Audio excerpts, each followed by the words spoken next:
Shalom, selamat pagi semuanya, Bapak Ibu yang terkasih, Jemaat Setia Gereja Rasuli Indonesia Jemaat Berkat.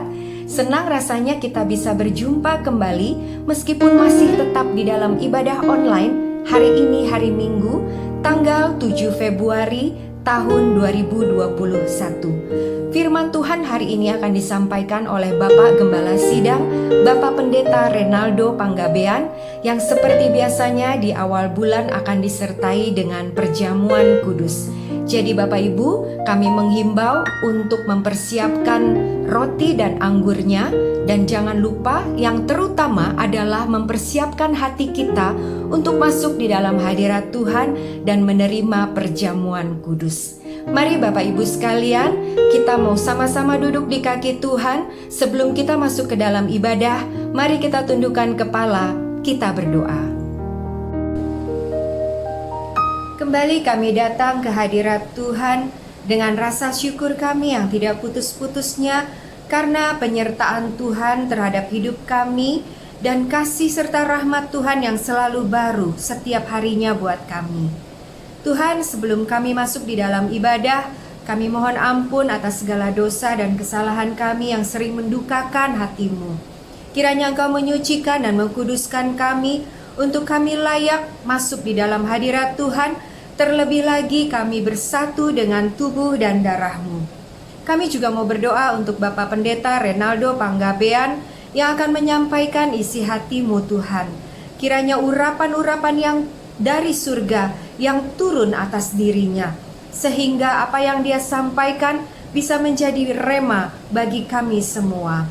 Kami juga mau berdoa untuk para jemaat Tuhan yang mengikuti ibadah online hari ini, maupun yang belum bisa mengikuti ibadah online. Tuhan, sekiranya di antara mereka ada yang sakit oleh bilur-bilur darah-Mu, kami percaya Engkau sendiri yang menyembuhkan. Dan kalaupun mereka yang sedang ada di dalam masalah, Tuhan, kiranya Engkau yang memberikan jalan keluar kepada mereka. Dan mereka yang terikat oleh kuasa-kuasa kegelapan, Tuhan sendiri yang melepaskan mereka, sehingga mereka boleh merasakan damai sukacita yang dari Tuhan. Kami juga tidak lupa berdoa untuk penata layan yang turut ambil bagian hari ini. Tuhan, kiranya jerih payah mereka, Engkau yang membalasnya.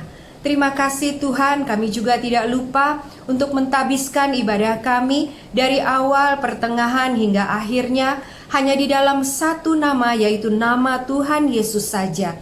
Terima kasih Tuhan Yesus, doa kami yang jauh daripada sempurna ini, kiranya Engkau yang menyempurnakan. Terima kasih Tuhan, kami mau menyerahkan kehidupan kami hanya di dalam tangan kasih Tuhan.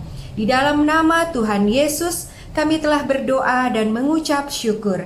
Haleluya. Amin. Bapak Ibu sekalian, selamat beribadah. Tuhan Yesus memberkati.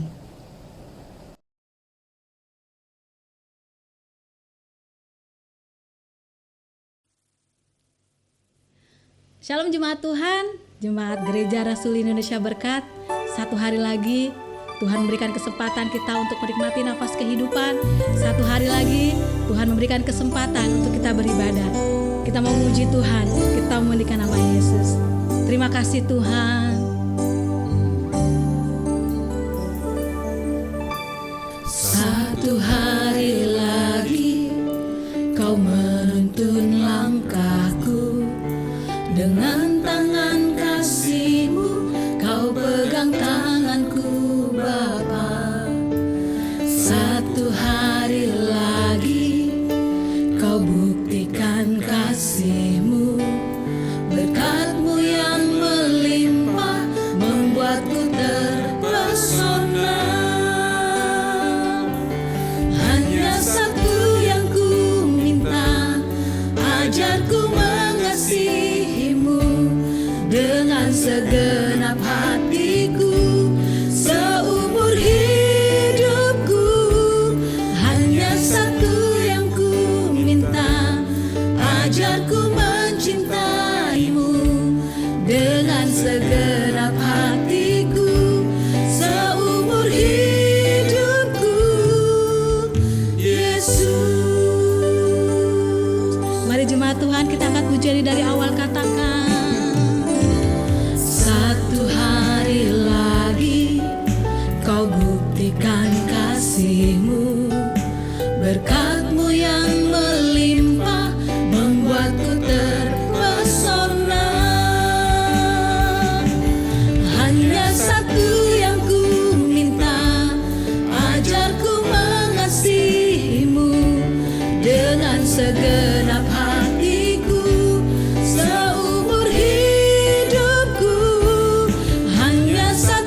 Jemaat sekalian dipersilahkan untuk bangkit berdiri.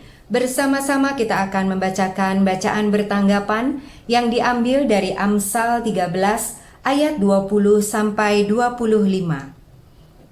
Siapa bergaul dengan orang bijak menjadi bijak, tetapi siapa berteman dengan orang bebal menjadi malang. Orang berdosa dikejar oleh malapetaka, tetapi ia membalas orang benar dengan kebahagiaan. Orang baik meninggalkan warisan bagi anak cucunya, tetapi kekayaan orang berdosa disimpan bagi orang benar. Rumah orang miskin menghasilkan banyak makanan, tetapi ada yang lenyap karena tidak ada keadilan. Siapa tidak menggunakan tongkat benci kepada anaknya, tetapi siapa mengasihi anaknya menghajar dia pada waktunya. Orang benar makan sekenyang-kenyangnya, tetapi perut orang fasik menderita kekurangan. Amin. Demikian firman Tuhan. Bapak Ibu sekalian dipersilahkan untuk duduk kembali.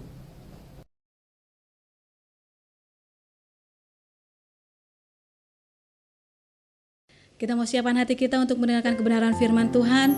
Biarlah firman yang ditaburkan menjadi rema dalam kehidupan kita, berakar, bertumbuh, guna hormat, kemuliaan nama Tuhan Yesus. Terima kasih Tuhan. Sungguh indah kasih Tuhan dalam hidup kami. Haleluya. Amin.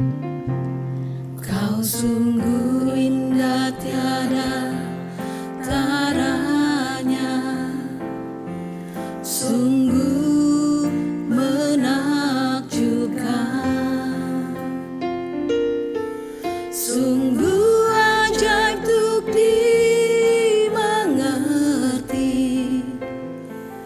lebih dari semua yang ada. Hikmat-Mu tiada terselami, kasih-Mu dalam tak terduga. Kau sungguh indah tiada taranya, mulia dan berkuasa. Ku kagum hormat akan Engkau. Ku kagum hormat akan Engkau. Kau Allah yang layak dipuji. Ku kagum akan Engkau. Ku kagum hormat akan Engkau. Ku kagum hormat akan Engkau. Kau Allah yang layak dipuji. Ku kagum akan Engkau. Berikan sorak-sorak kemuliaan untuk Tuhan Yesus. Ku kagum hormat akan Engkau. Ku kagum hormat akan Engkau. Kau Allah yang layak dipuji. Ku kagum akan Engkau. Ku kagum akan Engkau. Ku kagum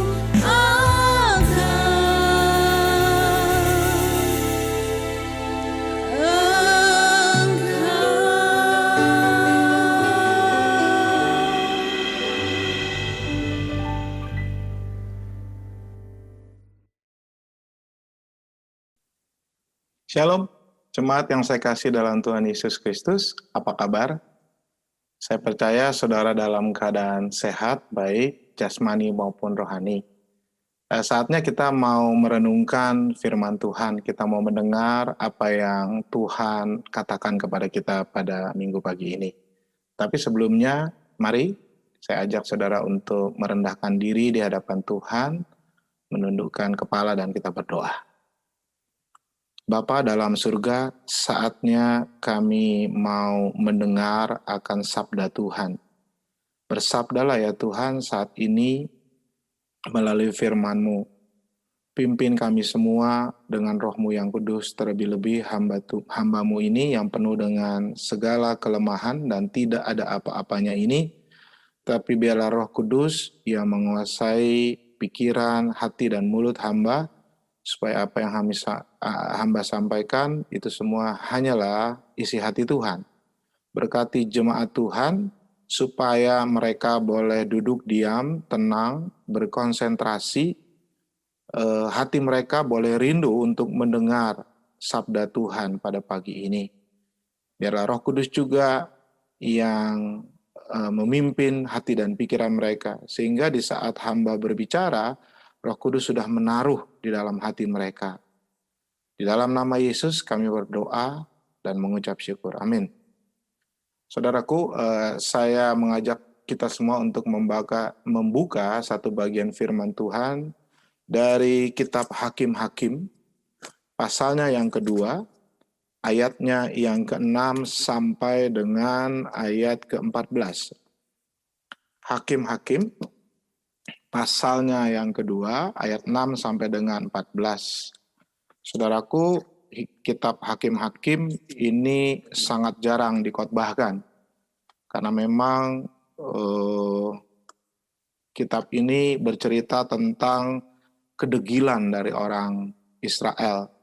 Tetapi ketika satu saat saya merenungkan kitab ini, ada sesuatu yang Tuhan katakan di dalam hati saya, yang ingin saya sharingkan kepada saudara, dan semoga Tuhan juga berfirman kepada saudara pada pagi hari ini melalui kitab Hakim-Hakim. Saudara buka Alkitab saudara di tempat masing-masing, saudara boleh saudara boleh membacanya bersama-sama dengan saya, dengan bersuara di tempat saudara ya. Saya akan membacakannya. Setelah Yosua melepas bangsa itu pergi, maka pergilah orang Israel itu, masing-masing ke milik pusakanya, untuk memiliki negeri itu. Dan bangsa itu beribadah kepada Tuhan sepanjang zaman Yosua dan sepanjang zaman para tua-tua yang hidup lebih lama daripada Yosua, dan yang telah melihat segenap perbuatan yang besar yang dilakukan Tuhan bagi orang Israel. Dan Yosua bin Nun, hamba Tuhan itu, mati pada umur 110 tahun. Ia dikuburkan di daerah milik pusakanya di Timnat Heres, di pegunungan Efraim di sebelah utara Gunung Gaas. Setelah seluruh angkatan itu dikumpulkan kepada nenek moyangnya, bangkitlah sesudah mereka itu angkatan yang lain, yang tidak mengenal Tuhan ataupun perbuatan-perbuatan yang dilakukannya bagi orang Israel. Lalu orang Israel melakukan apa yang jahat di mata Tuhan, dan mereka beribadah kepada para Baal. Mereka meninggalkan Tuhan Allah, nenek moyang mereka yang telah membawa mereka keluar dari tanah Mesir, lalu mengikuti Allah lain dari antara Allah bangsa-bangsa di sekeliling mereka, dan sujud menyembah kepadanya, sehingga mereka menyakiti hati Tuhan. Demikianlah mereka meninggalkan Tuhan dan beribadah kepada Baal dan para Asitoret. Maka bangkitlah murka Tuhan terhadap orang Israel. Ia menyerahkan mereka ke dalam tangan perampok dan menjual mereka kepada musuh di sekeliling mereka, sehingga mereka tidak sanggup lagi menghadapi musuh mereka. Sedemikian firman Tuhan. Yang berbahagia adalah orang yang mendengarkan firman Tuhan dan melakukannya di dalam kehidupannya sehari-hari. Saudara-saudaraku, saya juga ingin kita membuka satu ayat dari kitab Amsal yang kiranya menjadi nats renungan kita pada pagi hari ini, yaitu Amsal 22 ayat 6. Firman Tuhan katakan begini, "Didiklah orang muda menurut jalan yang patut baginya, maka pada masa tuanya pun ia tidak akan menyimpang daripada jalan itu." Saudara-saudaraku, saya memberi tema renungan kita pada hari ini adalah tentang the legacy, warisan. Tetapi warisan yang saya maksudkan di sini adalah warisan iman. Bagaimana kita sebagai orang tua, orang-orang yang lebih senior dari anak-anak kita, mewariskan iman kepada generasi muda, kepada anak-anak kita, sehingga kelak nanti mereka boleh menjadi generasi yang cinta Tuhan.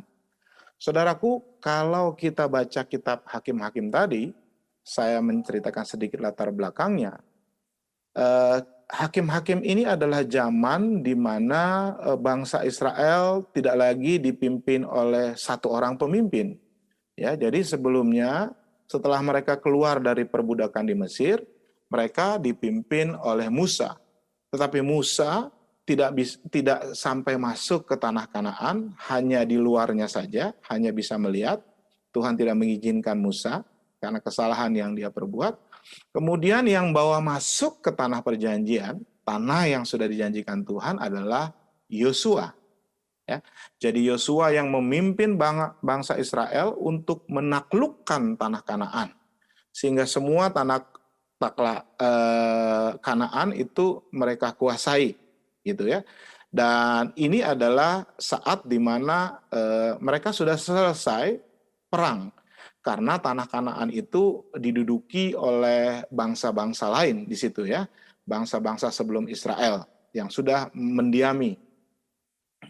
Dan Yosua begitu sudah selesai, dia katakan pulanglah semuanya. Pulang ke tanah masing-masing setelah mereka dibagi menjadi 12 suku dan masing-masing suku mendapatkan tanah pusakanya. Lalu Yosua katakan kembalilah. Ya, kalau kita baca di dalam Yosua 24, Yosua ingatkan sekali lagi bahwa kamu di tanahmu, di tanah yang diberikan Tuhan harus menyembah Tuhan. Harus ingat akan perjanjian Tuhan. Dan saat itu bangsa Israel berjanji bahwa mereka akan beribadah kepada Tuhan. Dan saudara-saudaraku, kita lihat di sini yang kita baca tadi, Yosua dan para pemimpin-pemimpin zaman Yosua itu mengajarkan anak-anak mereka ya, untuk beribadah kepada Tuhan. Mereka mengajarkan juga perkataan Tuhan, perjanjian Tuhan, bahkan mereka menceritakan perbuatan Tuhan yang luar biasa, yang mengeluarkan mereka dari Mesir dengan mujizatnya yang luar biasa, ya. Dan termasuk perbuatan besar terakhir yang Tuhan buat itu adalah ketika mereka mengalahkan bangsa-bangsa yang kuat di tanah Kanaan. Tuhan yang berperang. Dan itu yang diceritakan supaya generasi demi generasi ini nggak lupa bahwa mereka boleh ada keadaan sekarang yang sangat baik, itu semua karena kasih Tuhan, karena perbuatan Tuhan. Ya, jadi di zaman Yosua, semua bangsa Israel, angkatan-angkatan mudanya, itu beribadah kepada Tuhan karena kepemimpinan Yosua. Ya, dan semua pemimpin-pemimpin angkatannya. Lalu kemudian setelah Yosua mati, masih ada dikatakan di situ kan para tua-tua yang juga mengajarkan kepada bangsa Israel, terutama generasi muda, anak-anak, untuk percaya kepada Allah, untuk selalu beribadah kepada Allah, karena Allah lah yang sudah menyelamatkan mereka. Karena Allah sudah membuat begitu banyak perbuatan besar kepada mereka. Tapi saudara-saudaraku, di ayatnya yang ke-13,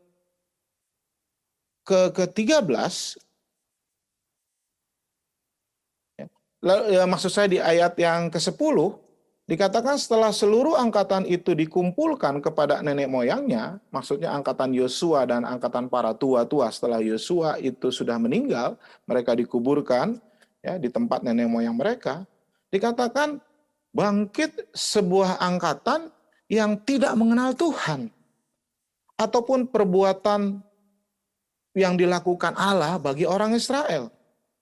Bahkan mereka melakukan apa yang jahat di mata Tuhan. Saudara-saudaraku, ini membuat tentunya kita bertanya gitu loh. Kenapa angkatan yang baru ini, setelah angkatan yang senior ini udah nggak ada, tiba-tiba menjadi angkatan yang tidak beribadah kepada Tuhan. Menjadi bukan hanya tidak beribadah, tidak mengenal Tuhan, tetapi mereka juga melakukan apa yang jahat di mata Tuhan. Saudara-saudara, coba saudara renungkan, kenapa terjadi? Kan zaman Yosua sudah mengajarkan. Begitupun dengan tua-tua di zaman setelah Yosua selalu mengajarkan. Tetapi ketika mereka semua mati, angkatan ini berbalik daripada Tuhan.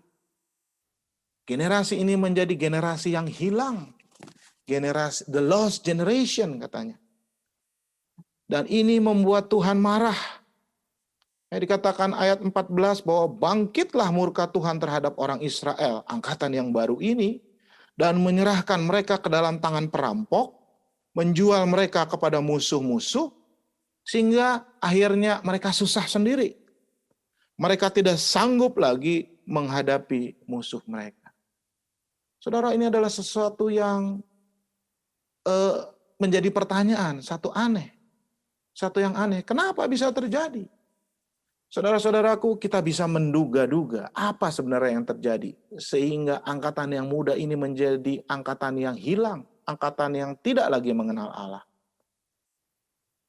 Dugaan pertama adalah bisa jadi angkatan-angkatan senior yang terakhir ini tidak dengan konsisten mengajarkan anak-anaknya. Betul? Ya, karena kalau mereka mengajarkan dengan konsisten, pasti anak-anak ini akan terus taat kepada Tuhan. Mungkin mereka tidak melakukan perintah Tuhan di dalam Ulangan 4. Saudara tahu ya? Di Ulangan 4 Tuhan memerintahkan melalui Musa kepada bangsa Israel. Ini yang dikenal dengan Shema Israel. Dengar Israel. Coba kita buka. Ulangan 6 maksud saya. Ulangan 6 ayat 4. Ulangan 6 ayat 4. Tuhan berkata begini. Dengarlah hai orang Israel. Shema Israel. Tuhan itu Allah kita, Tuhan itu Esa. Kasihilah Tuhan Allahmu dengan segenap hatimu dan dengan segenap jiwamu dan dengan segenap kekuatanmu. Apa yang kuperintahkan kepadamu pada hari ini haruslah engkau perhatikan. Haruslah engkau mengajarkannya berulang-ulang kepada anakmu dan membicarakannya apabila engkau duduk di rumahmu, apabila engkau sedang berjalan dalam perjalanan, apabila engkau berbaring dan apabila engkau bangun. Ayat 8, haruslah engkau mengingatkannya sebagai tanda pada tanganmu dan haruslah itu menjadi lambang di dahimu.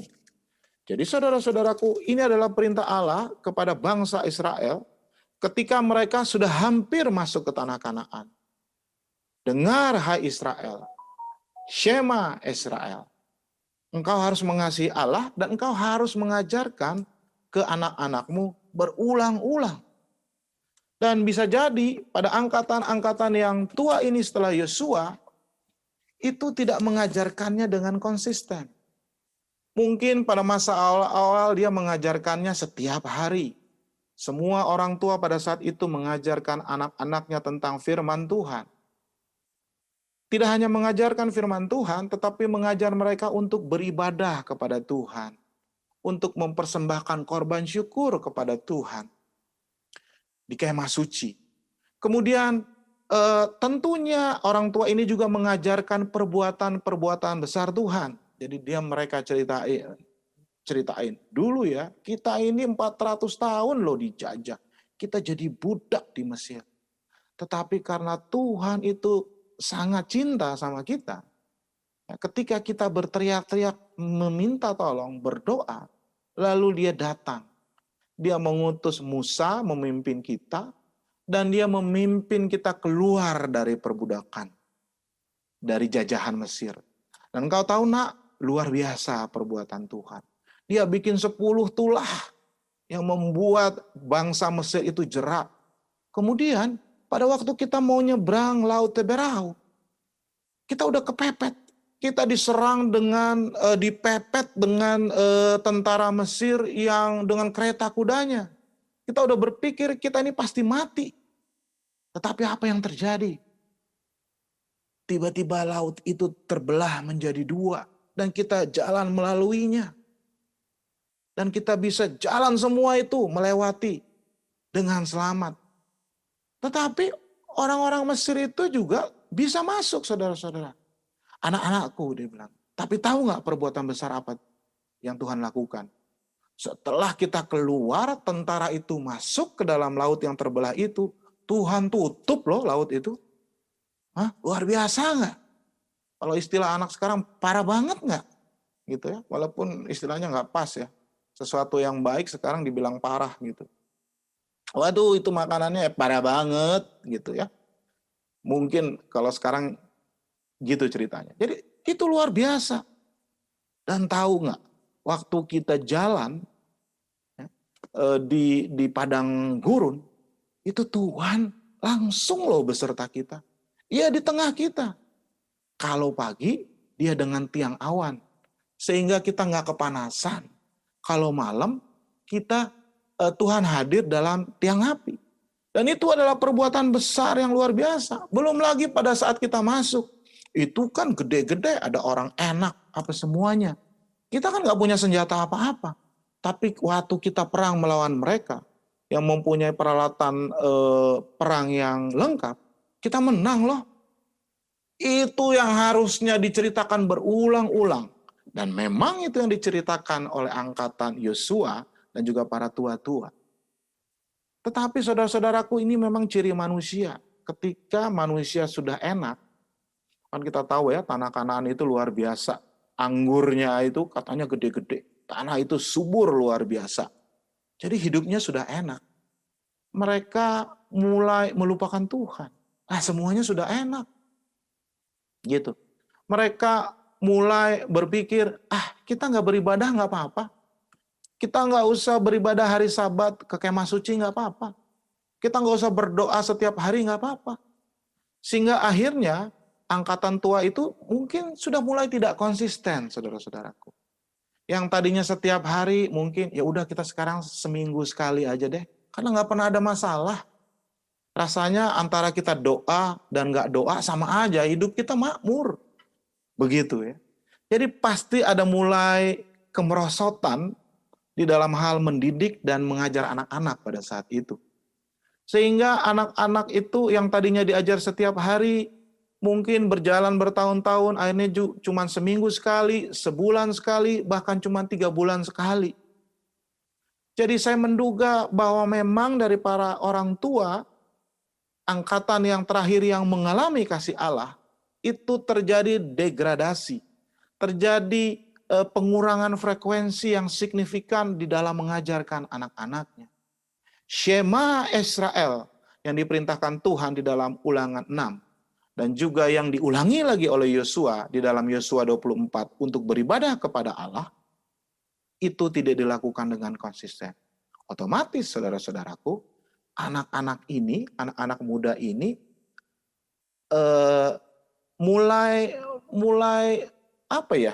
mulai tidak merasa perlu lagi beribadah kepada Tuhan.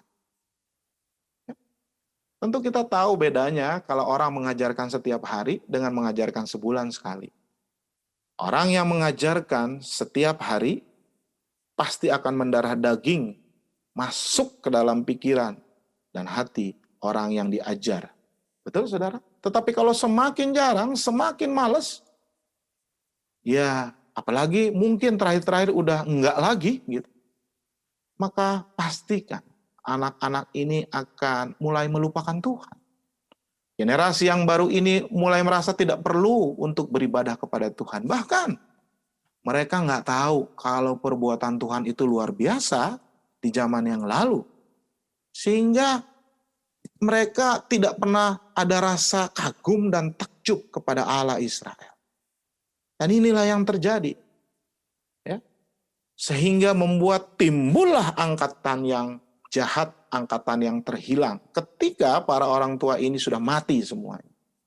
Tetapi ada alasan yang kedua, saudara-saudaraku, yang saya pikir memperburuk kehilangan iman dari anak-anak Israel angkatan yang baru ini. Yaitu apa? Himpitan dari budaya bangsa Kanaan.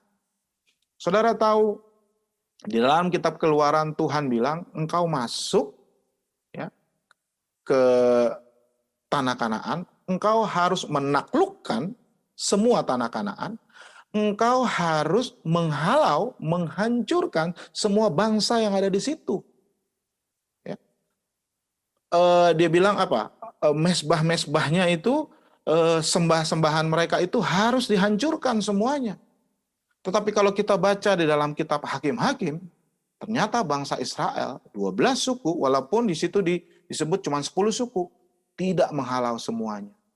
Harusnya mereka menghalau, tetapi mereka membiarkan bangsa Kanaan itu hidup, tetap hidup, akhirnya menjadi tetangga mereka. Dan ini sebenarnya sudah diperingatkan Tuhan. Karena kalau engkau tidak menghalau, mereka itu akan menjadi jerat bagimu.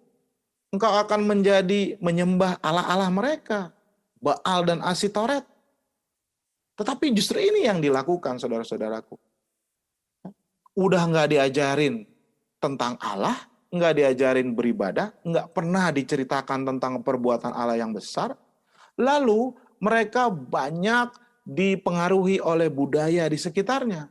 Jadilah makin hancur iman kerohanian dari angkatan yang baru ini. Bahkan kalau kita baca di dalam Hakim-Hakim 3, saudara-saudaraku, dikatakan ayat 6 ya, misalnya dikatakan begini, mereka mengambil anak-anak perempuan, orang-orang itu menjadi istri mereka dan memberikan anak-anak perempuan mereka kepada anak laki-laki orang itu, serta beribadah kepada Allah orang-orang ini. Waduh, jadi udah nggak pernah dididik, ya. Lalu pengaruh dari bangsa-bangsa yang tidak mengenal Tuhan, bahkan dikawinin, saudara-saudaraku. Jadilah mereka menjadi angkatan yang hilang, yang tidak lagi beribadah kepada Tuhan. Dan akhirnya, ayat 14 katakan, Tuhan murka, Tuhan marah, dan hidup mereka menjadi susah. Sampai akhirnya, kalau kita baca dalam ayat berikutnya, mereka udah nggak tahan, akhirnya mereka ingat, oh dulu orang tua kita pernah mengajarkan tentang Allah Yahweh, Allah Israel. Mari kita berdoa lagi kepadanya. Dan Tuhan akhirnya menyelamatkan mereka. Tetapi ketika Tuhan menyelamatkan mereka dengan mengirimkan seorang hakim, mereka selamat ya, dari bangsa-bangsa yang jahat. Ya. Mereka hidup enak, hidup tenang, tapi pola itu berulang lagi. Dan itu yang terjadi di dalam kitab Hakim-Hakim, kita bisa baca sendiri. So, saudara-saudaraku, ada hal yang penting yang kita pelajari. Yang kita baca tadi dari Amsal. Bahwa Tuhan memerintahkan kepada kita sebagai orang-orang tua. Saudara dan saya adalah orang-orang tua. Bahwa kita harus mengajarkan, mendidik anak-anak kita beribadah kepada Tuhan.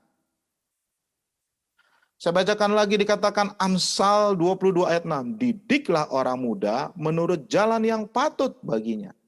Maka pada masa tuanya pun ia tidak akan menyimpang daripada jalan itu.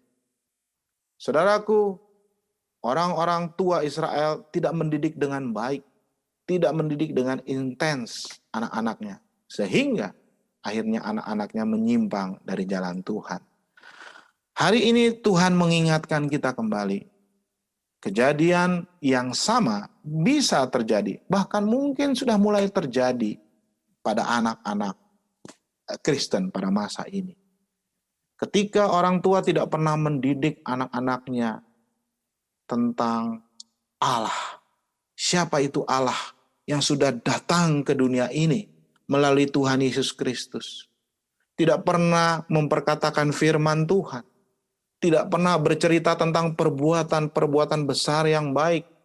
Kalaupun ada mungkin cuma seminggu sekali, itu pun juga ngandelin kakak-kakak guru abah. Tetapi ayah ibu tidak pernah menceritakan. Tidak pernah sama-sama diskusi. Tapi hari ini Tuhan mengingetin saudara dan saya. Engkau yang punya anak, didiklah anakmu itu di dalam Tuhan. Supaya jalan mereka itu benar dan pada masa tua mereka tidak menyimpang dari Tuhan. Ya memang anak kita bervariasi umurnya ya saudara-saudaraku. Ada yang umurnya masih balita sampai 10 tahun, ada yang sudah remaja, bahkan ada yang sudah muda dan menikah. Tetapi yang terutama saudara-saudaraku yang firman Tuhan katakan ini adalah anak-anak yang masih di dalam proses pertumbuhan. Bukan saja pertumbuhan jasmani, tetapi juga pertumbuhan iman, saudara-saudaraku. Mereka masih bertumbuh. Dan di saat itu adalah penting kita untuk mendidik mereka di dalam Tuhan. Dan pendidikan yang harus kita berikan adalah, yang pertama adalah tentunya memperkatakan firman Tuhan. Ya memang tergantung daripada umur ya saudara-saudaraku ya. Kalau anak saudara masih 5 tahun, sampai dengan 10 tahun ataupun 11 tahun. Saudara coba setiap hari bacakan firman, ceritakan cerita Alkitab. Saudara jangan ambil dari ayat-ayat yang susah dari surat Paulus. Itu adalah ayat yang cukup susah dicerna oleh anak-anak kecil. Tapi saudara boleh menceritakan di perjanjian lama mungkin kisah tentang Yunus, kisah tentang Daniel, atau di perjanjian baru, saudara bisa menceritakan tentang Injil, kitab Injil, Matius, Markus, Lukas, Yohanes. Cerita tentang Tuhan Yesus, ya, cerita tentang perumpamaan-perumpamaan, bagaimana Tuhan menyembuhkan orang yang sakit. Ceritakan secara ringan. Saudara boleh mencari referensi, sekarang nggak perlu ke toko buku, di Google banyak banget. Ayo ceritakan. Apalagi anak-anak sekarang sudah kritis, saudara-saudara. Ya, mereka terus dicekoki dengan informasi. Dan bukan tidak mungkin, bahkan pasti di antara informasi itu banyak yang bertentangan dengan firman Tuhan. Benar, saudara. Banyak yang bertentangan jauh dari firman Tuhan. Lalu apa jadinya pengertian dari anak-anak ini ya, yang tertanam di dalam pikirannya, kalau kita tidak pernah menceritakan tentang firman Tuhan. Ya. Jadi ayo saudara, saudara yang punya anak-anak, saudara perkatakan firman Tuhan. Itulah artinya mendidik, mewarisi iman untuk anak-anak kita. Tentunya berbeda saudara-saudaraku kalau dia sudah berusia remaja, mulai berpikir kritis, mulai bisa menganalisa. Ya. Ayat-ayatnya mungkin saudara boleh kasih yang lebih susah sedikit, ya, yang lebih memerlukan argumentasi, analisa. Bisa dari surat-surat Paulus, bisa dari surat-surat Rasul yang lainnya, tetapi juga jangan terlalu berat.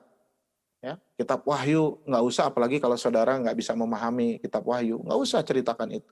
Termasuk kitab Hakim-Hakim, ini adalah sebenarnya adalah kitab yang cukup sulit. Saudara harus benar-benar mengertinya sebelum saudara menceritakan kepada anak saudara atau mengkhotbahkannya. Ya. Dan itulah saudaraku, perkatakan firman Tuhan kepada anak-anak saudara. Karena kalau dia sudah beranjak menjadi pemuda, itu biasanya sudah terbentuk, mereka sudah punya pola pikir, mereka sudah punya presuposisi, artinya sudah punya kacamata di dalam memandang sesuatu. Akan lebih sulit saudara-saudara untuk menanamkan kebenaran firman Tuhan bagi bagi anak-anak yang sudah beranjak pemuda, pemudi. Ya. Kecuali saudara sudah memulainya dari dia mulai nol, mulai umur bayi, maka akan lebih mudah bagi dia, bagi pemuda, untuk menyerap firman Tuhan. Ya. Jadi saudara-saudaraku, Tuhan minta mengingatkan saya dan saudara yang punya anak ini untuk mendidik anak di dalam Tuhan. Amin ya saudara. Yang pertama caranya adalah dengan memperkatakan firman Tuhan. Saudara-saudaraku, di masa pandemi ini, Saya berpikir, saudara-saudaraku, pasti ada maunya Tuhan. Paling tidak ada 3 hal. Mungkin saudara bisa menemukan yang lain. Ada 3 hal yang Tuhan katakan kepada kita. Ya. Di saat corona ini tidak selesai-selesai, bahkan angkanya terus naik. Ada wacana kita juga akan lockdown selama 2 hari, 2 malam. Itu semua karena ya korbannya semakin banyak. Saya melihat ya, bahwa ada maksud Tuhan dari corona ini. Yang pertama, saudara-saudaraku, Tuhan mau mengatakan kepada manusia bahwa sehebat-hebatnya engkau, sepinter-pinternya engkau, ya, sekaya-kayanya engkau, engkau adalah manusia yang rapuh, yang tidak berdaya, tanpa Tuhan. Benar nggak, saudara? Bayangkan, virus corona itu tidak memandang status sosial. Ada orang miskin yang kena, tetapi banyak juga orang yang kaya raya yang kena. Ada orang yang muda yang kena, orang tua kena, semuanya kena. Ada jemaat kena, tetapi begitu banyak juga hamba Tuhan yang kena. Jadi nggak memandang status, nggak memandang kekayaan, nggak memandang kepinteran.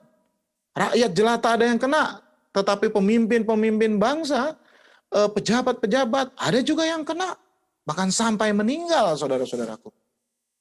Saudaraku, ini adalah menyatakan bahwa kita ini adalah manusia yang rapuh, saudara-saudara. Soal dalam kerapuhan hidup kita, kalau kita nggak bergantung kepada Tuhan, maka kita menjadi jiwa yang terhilang. Kepada siapa lagi kita bisa bergantung? Hal yang kedua, saudara-saudaraku, dia mengingatkan untuk kita meredefinisi ulang relasi kita dengan Tuhan. Di saat-saat normal, mungkin kita nggak punya waktu untuk Tuhan. Dan secara manusiawi saya bisa mengerti, saudara kerja masuk jam 8. Kalau saudara rumahnya agak jauh, saudara harus bangun jam 5, saudara bersiap-siap, jam 6 saudara harus sudah berangkat. Ya. Saudara tidak punya waktu lagi untuk bersekutu dengan Tuhan. Ya paling saudara berdoa sebentar lah. Ya, paling lama juga 30 menit. Nggak ada quality time dengan Tuhan. Saudara sampai keluar jam 5 dari kantor, sampai di rumah sudah harus melayani keluarga. Jam 8 saudara-saudara capek, saudara nonton TV, nonton sinetron, atau sosial media. Akhirnya jam 9 saudara tidur. Pagi begitu lagi. Tidak ada waktu berelasi secara pribadi dengan Tuhan. Tetapi saudara, ketika pandemi ini memaksa kita untuk tidak keluar dari rumah, dengan demikian kita punya banyak waktu luang. Kita nggak perlu menempuh perjalanan yang jauh. Mungkin di dalam sehari, waktu yang kita gunakan untuk perjalanan, itu bisa 2 jam, saudara-saudara. Dan Tuhan mau, coba pergunakan waktu itu untuk datang kepadaku, untuk berelasi. Dan saya percaya ini yang Tuhan mau. Waktumu udah banyak sekarang. Engkau nggak perlu lagi dalam perjalanan. Dan belum lagi kegiatannya itu sekarang dengan melalui Zoom seperti ini. Ya, berarti kan sudah semakin singkat. Waktumu semakin banyak. Adakah engkau mempergunakan waktu yang luang yang banyak itu untuk berelasi dengan aku? Tuhan berkata seperti itu. Jadi Tuhan mengajak kita di masa pandemi ini untuk membina relasi intim dengan Tuhan. Coba saudara-saudara.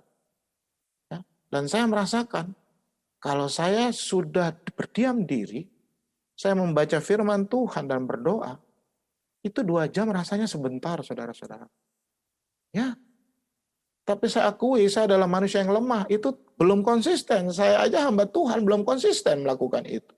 Padahal saya sudah merasakan betapa nikmatnya ketika kita bisa berkontemplasi, kita bisa berdiam diri, ya, berelasi dengan Tuhan.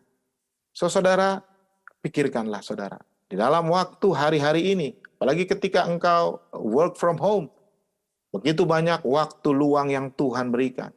Maukah engkau menggunakannya untuk berelasi dengan aku? Saudaraku, tetapi ada hikmat yang ketiga dari masa pandemi ini. Yaitu apa? untuk mendidik anak-anak di dalam Tuhan. Ya toh, anak-anak kan nggak sekolah, cuman online, saudara-saudaraku.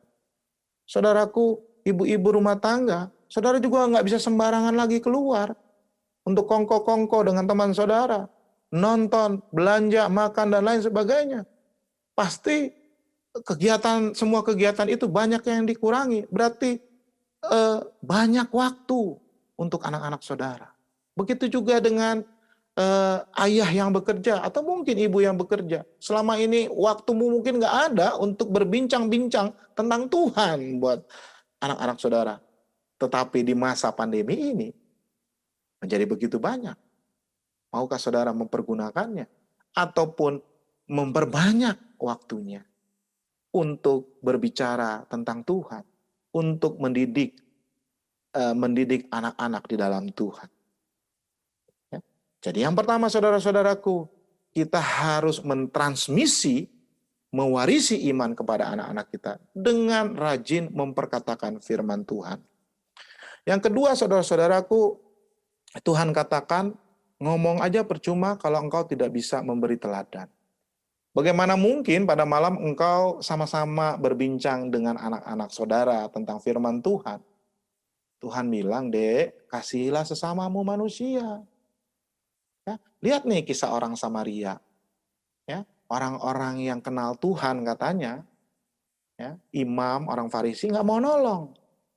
Tetapi justru orang Samaria yang mau nolong. Berarti kalau kita mau mengasihi orang, kita harus mengasihi orang tanpa melihat agamanya, tanpa melihat sukunya, dan lain sebagainya. Oh iya mami, iya papi. Tetapi tiba-tiba besok paginya dia melihat piring melayang misalnya. Dia melihat kata-kata yang kasar keluar dari papanya kepada mamanya. Dia melihat papa mamanya tidak pernah ngomong selama 3 hari. Percuma, saudara. Oleh karenanya hal yang kedua di dalam saudara mewariskan iman, mendidik anak-anak adalah saudara harus memberikan teladan yang baik. Ya, teladan yang baik. Saudara jangan ngomongin orang di depan anak-anak saudara. Saudara jangan memaki-maki suami ataupun istri saudara di depan anak-anak saudara. Saudara harus berlaku baik, memperlakukan baik asisten rumah tangga saudara. Karena anak-anak itu merekod saudara-saudaraku. Percayalah saudara-saudaraku. Anak-anak kita itu akan terbentuk dari teladan kita, perangai kita. Kalau kita orangnya negatif, orangnya selalu nyinyir, anak itu pasti menjadi anak yang nyinyir. Jadi hal yang kedua yang penting, ya, yang kita camkan, kita harus mengajarkan, mendidik, mewariskan iman kepada anak-anak kita dengan cara apa? Memberi teladan. Ya. Yang terakhir saudara-saudaraku, saudara harus merasakan cinta kasih Tuhan. Sebagai seorang pribadi yang adalah ayah dan ibu, saudara tidak bisa menceritakan kasih Tuhan kalau saudara tidak pernah mengalami kasih Tuhan secara pribadi. Dan saya percaya saudara-saudaraku semua, jemaat Grip pasti pernah merasakannya. Bukan saja di saat engkau menerima Kristus, di mana Tuhan mengampuni dosamu, tetapi juga ketika dia melakukan perbuatan-perbuatan besar dalam hidupmu. Saya di awal tahun ini mengalami perbuatan besar Tuhan ketika Tuhan menyembuhkan saya dari sakit jantung dan darah tinggi. Saya merasakan kasih Tuhan ketika saya bercita-cita sejak saya sekolah S1, saya ingin meneruskan S2, tetapi orang tua saya terbatas keuangannya. Ternyata saya dapat beasiswa dari kantor saya. Saya bisa menyelesaikan S2 di Universitas Gadjah Mada. Bukankah itu perbuatan besar? Jadi pasti ada perbuatan besar Tuhan di sepanjang hidup saudara yang bisa kau saksikan kepada mereka. Hanya saja mungkin mereka itu semua tidak engkau sadari. Coba renungkan dan sadari. Tidak ada segala sesuatu yang baik dalam hidup ini karena usahamu sendiri. Karena usaha suamimu. Karena pekerjaanmu yang baik. Semua karena Tuhan. Amin, saudara. Jadi yang pertama, perkatakanlah firman Tuhan. Yang kedua, harus dengan teladan juga. Yang ketiga, engkau harus merasakan kasih Tuhan dan menceritakannya kepada anak-anak saudara. Amin ya, saudara. Ya. Jadi hari ini Tuhan katakan, warisi iman kepada anak-anak. Sehingga ketika dia menjadi pemuda, bahkan dia menjadi pemimpin, maka mereka tidak akan menyimpang dari jalannya Tuhan. Mau dunia mengganggu apapun, ya, melalui gadget, ya, melalui sosmed, mereka tetap tidak akan mengikuti manakala mereka tahu itu tidak sesuai dengan firman Tuhan. Kenapa? Karena saudara secara intens setiap hari mendidik mereka di dalam Tuhan. Dan itu berarti saudara sudah mewarisi iman, saudara-saudaraku. Jadi warisan ini bukan berbicara soal harta. Ya memang harta, tetapi harta rohani. Kalau harta jasmani, saudara mewarisinya ketika saudara mati. Tetapi harta rohani, didikan tentang Allah, saudara mewarisinya selagi engkau hidup. Tuh. Akibatnya saudara akan alami nanti ketika dia dewasa. Atau mungkin ketika kita sudah dipanggil Tuhan. Anak-anak kita tetap setia kepada Tuhan. Jadi saudara-saudaraku sebagai penutup, mari saudara buka kembali Amsal 22 ayat 6 dan kita baca bersama-sama dengan bersuara. Inilah perintah Tuhan. Inilah yang kita pelajari dari kegagalan pemimpin Israel di dalam Hakim-Hakim. Mari saudara kita baca sama-sama. Amsal 22 ayat 6. Tuhan katakan, didiklah, kita baca sama-sama ya. 1, 2, 3. Didiklah orang muda menurut jalan yang patut baginya. Maka pada masa tuanya pun ia tidak akan menyimpang daripada jalan itu. Maukah saudara, anak-anak saudara nanti boleh menjadi pemimpin-pemimpin bangsa, bahkan pemimpin di gereja kita yang selalu memegang firman Tuhan? Jika saudara mau, maka jawabannya adalah didiklah mereka menurut jalan yang patut baginya, yaitu jalan Tuhan. Tuhan memberkati kita semua. Amin. Saudara-saudaraku, kita akan masuk ke dalam perjamuan kudus. Saudaraku, perjamuan kudus adalah perintah Tuhan. Tuhan katakan kepada murid-muridnya di ruang atas pada malam sebelum dia ditangkap. Dia katakan, dan itu adalah perjamuan Paskah. Paskah perjanjian lama. Pada saat itu, orang-orang Yahudi melakukan Paskah dengan ritual yang panjang. Tetapi Tuhan merubah konsepnya menjadi perjamuan kudus yang baru, yaitu bukan untuk mengingat pengorbanan pada masa yang lalu, tetapi ingin supaya mereka mengingat pengorbanan Yesus di kayu salib. Ya, dan Tuhan Yesus katakan, perbuatlah ini sesering mungkin. Untuk apa? Untuk mengingat aku. Bahwa darahku sudah tercurah. Tubuhku sudah dicabik-cabik ya, untuk pengampunan dosamu. So, saudara-saudaraku, Rasul Paulus juga mengatakan di dalam 1 Korintus 11 ya, 1 Korintus 11 ayat 29 ayat 27 dan 27. Dia katakan begini. Saya baca ya 27 sampai 29. Ini dalam rangka perjamuan kudus di Korintus. Dikatakan begini, sebab setiap kali kamu makan roti ini dan minum cawan ini, kamu memberitakan kematian Tuhan sampai ia datang. Jadi barang siapa dengan cara yang tidak layak makan roti atau minum cawan Tuhan, ia berdosa terhadap tubuh dan darah Tuhan.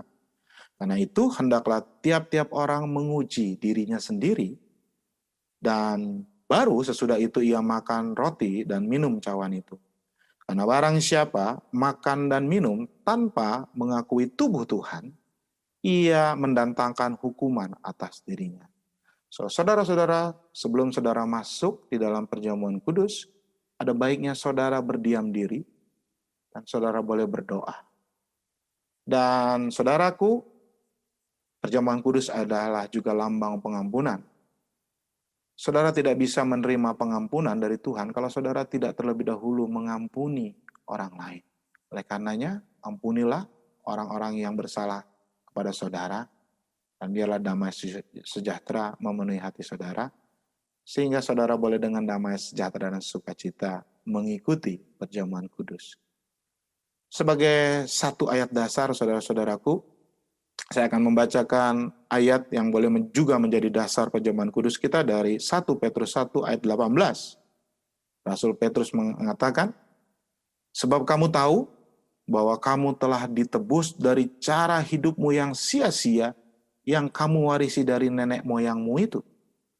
Bukan dengan barang yang fana, bukan pula dengan perak dan emas, melainkan dengan darah yang mahal, yaitu darah Kristus, yang sama seperti darah anak domba yang tak bernoda dan tak bercacat.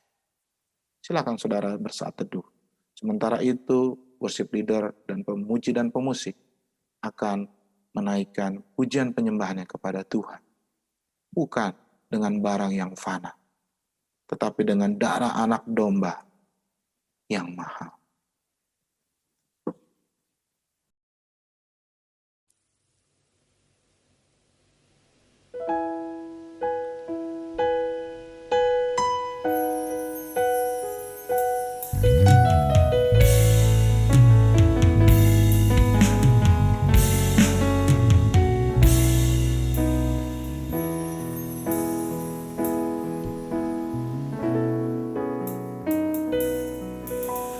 Bukan dengan barang fana kau membayar dosaku, dengan darah yang mahal, tiada noda dan celah. Bukan dengan emas perak kau menebus diriku, oleh segenap kasih dan pengorbananmu, ku telah mati dan tinggalkan cara hidupku yang lama. Semuanya sia-sia dan tak berarti lagi. Hidup ini ku letakkan pada mezbah-Mu ya Tuhan. Jadilah padaku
Jemaat yang dikasihi Tuhan Yesus, mari persiapkan roti dan anggur saudara. Mungkin saudara ada anggur yang ada tulisan firman-Nya, saudara boleh baca sejenak sebelum saudara makannya. Saya dapat ayat dari 1 Tawarik 16 ayat 12a. Ingatlah perbuatan-perbuatan ajaib yang dilakukannya. Aduh, ini pas sekali ya dengan renungan kita ya. Ingatlah perbuatan-perbuatan ajaib yang dilakukannya. 1 Tawarik 16 ayat 12a. Sebelum kita masuk dalam perjamuan kudus, mari kita berdoa.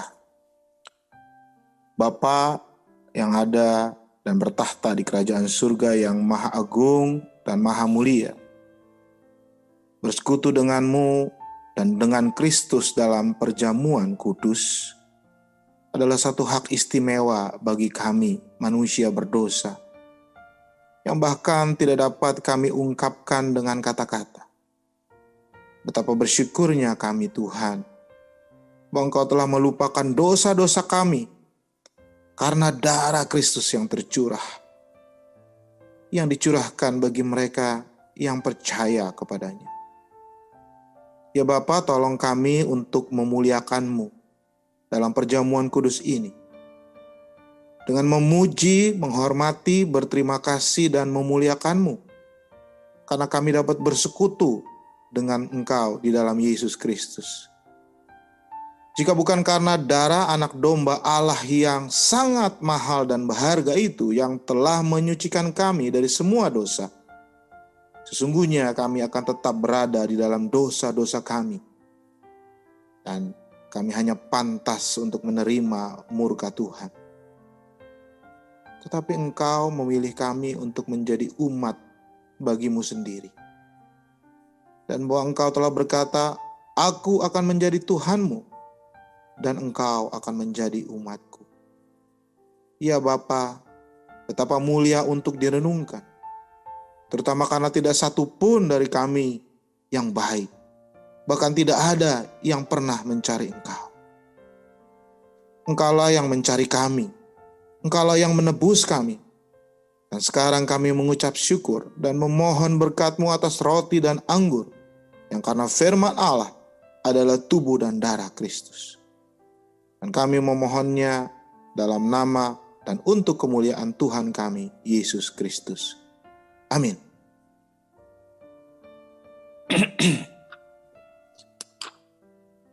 Saudaraku, pada malam Ia diserahkan, Yesus mengambil roti, mengucap berkat, dan memecah-mecahkannya. Lalu memberikan kepada murid-muridnya dan berkata, ambillah, inilah tubuhku yang dikorbankan bagi kamu. Saudaraku,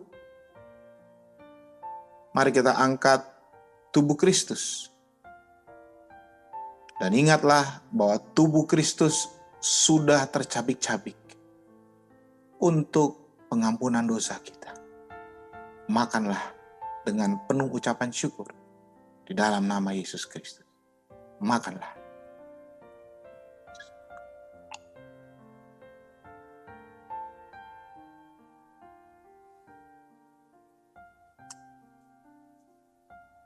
Sesudah itu, Yesus mengambil cawan, mengucap syukur, lalu Ia berkata, inilah darahku, darah perjanjian yang ditumpahkan bagi banyak orang. Ambillah. Saudaraku, ambillah dan minumlah sambil mengingat bahwa darah Kristus sudah tercurah bagi pengampunan dosa seluruh isi dunia. Di luar darah Kristus tidak ada pengampunan dosa dan hidup yang kekal. Minumlah dengan penuh ucapan syukur. Minumlah.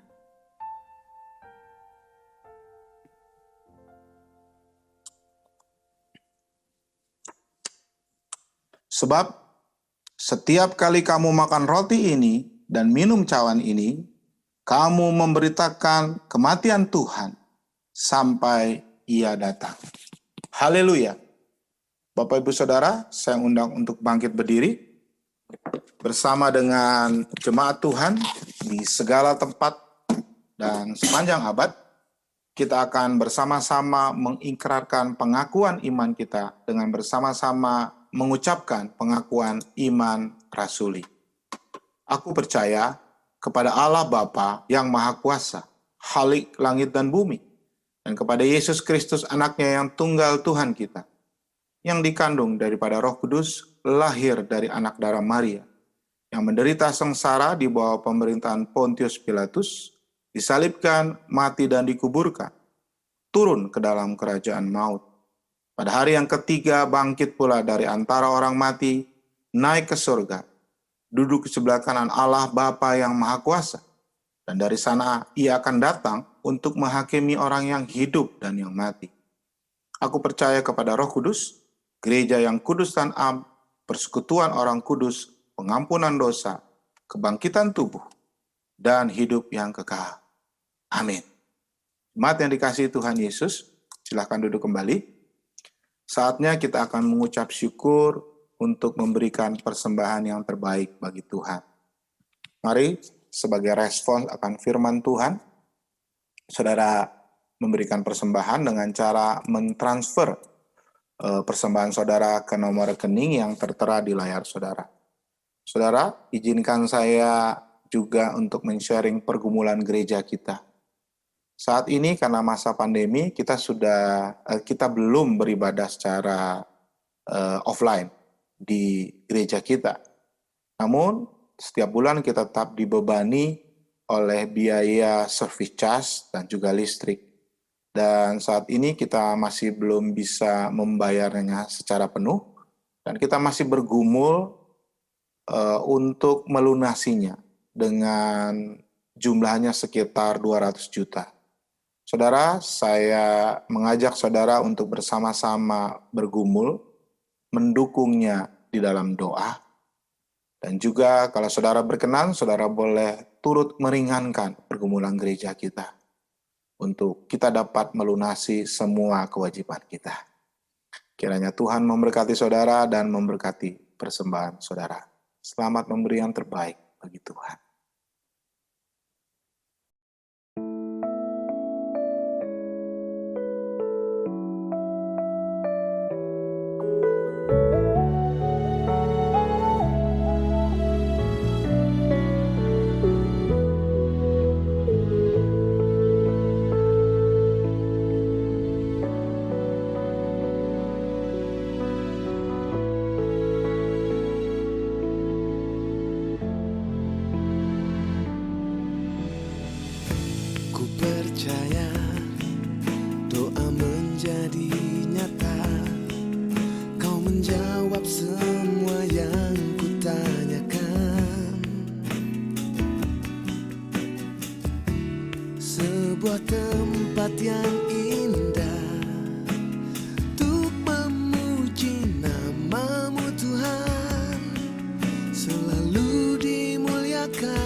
Puji Tuhan.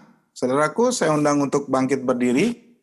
Mari kita bersama-sama mengucap syukur, menutup ibadah ini dengan menaikkan syafaat kita kepada Tuhan, dan nanti kita akan bersama-sama menaikkan doa Bapa kami. Mari kita berdoa. Bapa dalam surga, terima kasih Tuhan untuk waktu yang indah kami boleh berjumpa dengan Tuhan dan mendengar suara-Mu di dalam ibadah pagi hari ini. Dan saat ini kami mau menaikkan syafaat kami kepada Tuhan. Kami mohon berkat Tuhan atas bangsa dan negara kami Indonesia. Melalui hikmat yang Engkau berikan kepada pemerintahan kami. Mulai dari Bapak Presiden Jokowi dan Wakil Presiden Ma'ruf Amin, berserta seluruh jajaran menteri dan pemerintahan sampai dengan tingkat yang terendah. Tuhan berkati mereka di saat mereka saat ini sedang berjuang untuk membuat kebijakan-kebijakan yang penting dan tepat bagi bangsa dan negara kami di dalam menanggulangi masalah pandemi COVID-19. Kiranya Tuhan menolong mereka. Berkati juga para medis dan para dokter yang berjuang keras Tuhan di garda yang terdepan. Tuhan beri kekuatan bagi mereka di dalam tubuh dan juga jiwa mereka, pikiran mereka, sehingga mereka boleh tetap melakukan tugas mereka dengan baik. Kami juga mohon berkat Tuhan untuk gereja kami, Sinode Gereja Rasuli Indonesia. Tuhan, bagaimana pelayanan kami ke depan, terserahlah kepada Tuhan. Tetapi kami mohon tuntunan Tuhan atas semua hamba-hamba Tuhan, Gereja Rasul Indonesia, di seluruh Indonesia. Biarlah kiranya hikmat yang dari Tuhan, serta hati yang dari Tuhan, yang boleh kami gunakan di dalam menggembalakan domba-domba-Mu di bawah sinode ini. Berkati juga gereja kami Tuhan, dalam melakukan pelayanan penggembalaan kepada domba-domba Tuhan, jemaat GRI Berkat. Tuhan juga kiranya mau melihat pergumulan kami, di dalam kami memerlukan dana yang cukup besar nilainya, untuk kami dapat melangsungkan terus penata layanan kami, dan juga untuk menutup kewajiban kami. Oh Tuhan, Engkaulah Allah yang Maha Kuasa, sumber kehidupan kami. Kami percaya pada waktu Tuhan, Tuhan akan menutupi segala kebutuhan kami untuk pelayanan gereja-Mu. Dan kiranya Tuhan juga yang menggerakkan hati jemaat Tuhan, juga orang-orang lain Tuhan, supaya mereka mau berbagi beban, turut merasakan dan membantu pergumulan kami dalam hal pemenuhan dana ini. Berkati hamba dan juga para wakil gembala, majelis dan pengurus, serta jemaat kami semuanya. Tuhan tolong kami.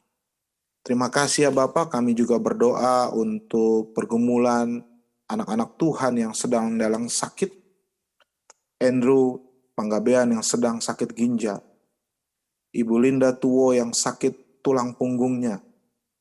Ibu Agustina Butar-Butar yang sedang sakit jantung. Ibu Evelyn Simanjuntak yang sedang sakit usus dan empedu di rumah sakit. Saudara kami Arahutapea yang juga sakit empedunya ya Tuhan. Bapak Adi Ferdian Sugiarto yang sedang sakit COVID-19. Ibu Lisa yang dalam pemulihan dari penyakit kanker nasofaring. Ibu Yuni yang sedang sakit ginjal. Juga dengan Pak Willy yang ada sakit jantung. Kemudian Ibu Suryani juga yang saat ini dalam pemulihan dari penyakit COVID. Tuhan, kiranya Engkau melihat mereka satu persatu. Engkau jamah tubuh mereka. Sembuhkanlah mereka ya Bapak. Tetapi bagi iman dan roh mereka, Tuhan beri kekuatan dan juga damai sejahtera untuk mengalami masa sakit ini. Dan boleh terus berserah kepada Tuhan. Terima kasih ya Bapak, inilah syafaat kami yang kami naikkan kepada Tuhan. Jauh dari sempurna, kiranya Roh Kudus saja yang menyempurnakan. Yang kami naikkan hanya di dalam nama Yesus Kristus, Tuhan dan Juru Selamat kami, yang sudah mengajarkan kami berdoa. Bapa kami yang di surga, dikuduskanlah namamu, datanglah kerajaan-Mu, jadilah kehendak-Mu di bumi seperti di surga. Berikanlah kami pada hari ini makanan kami yang secukupnya, dan ampunilah kami akan kesalahan kami seperti kami juga mengampuni orang yang bersalah kepada kami. Dan janganlah bawa kami ke dalam pencobaan, tetapi lepaskanlah kami daripada yang jahat. Karena Engkau yang punya kerajaan dan kuasa dan kemuliaan sampai selama-lamanya. Amin. Jemaat yang saya kasih dalam Tuhan Yesus, kembalilah ke dalam kehidupan sehari-hari. Ingatlah firman Tuhan hari ini. Didiklah anak-anakmu, cucu-cucumu, generasi yang lebih muda dari engkau di dalam Tuhan. Wariskanlah iman kepada Tuhan bagi mereka, sehingga mereka boleh menjadi anak yang takut akan Tuhan, beribadah kepada Tuhan. Dan terimalah berkat Tuhan. Tuhan memberkati engkau dan melindungi engkau. Tuhan menyinari engkau dengan wajah-Nya dan memberi engkau kasih karunia. Tuhan menghadapkan wajah-Nya kepadamu dan memberi engkau damai sejahtera. Kasih dan anugerah dari Allah Bapa dan Tuhan kita Yesus Kristus, serta penghiburan, kekuatan dari Allah Roh Kudus, kiranya menyertai saudara-saudara sekalian dari sekarang ini sampai Yesus datang pada kali yang kedua, parousia, bahkan sampai selama-lamanya.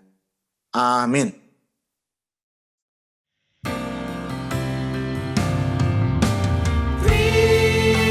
Terima kasih ya Bapa ya Yesus,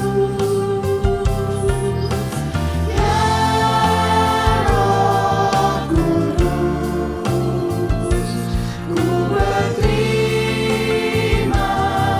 kasih.